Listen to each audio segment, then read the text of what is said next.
daha yar olmaz o yardan bize.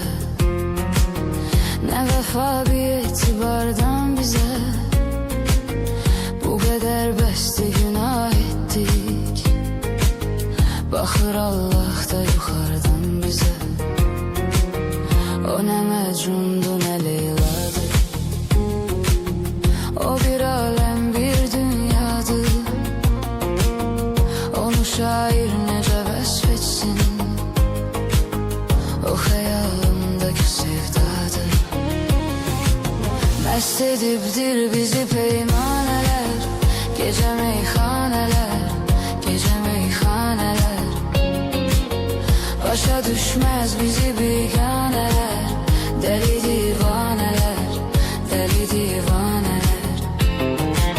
Mest edipdir bizi peymaneler. Gece meyhaneler, gece meyhaneler. Başa düşmez bizi biganeler. Deli divaneler, deli divaneler.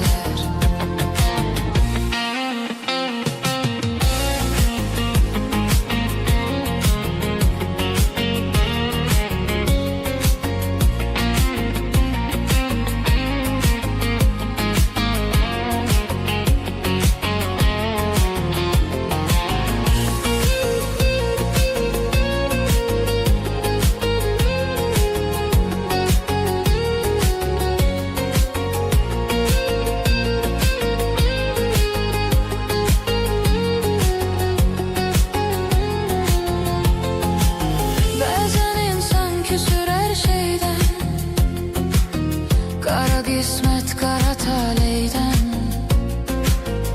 Yüzümüz gülmedi onsuz da.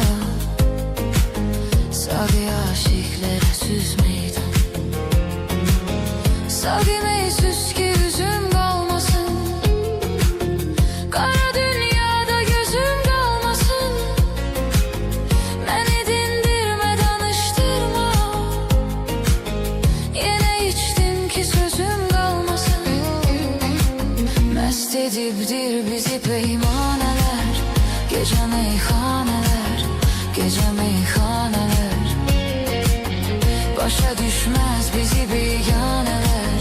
Deli divan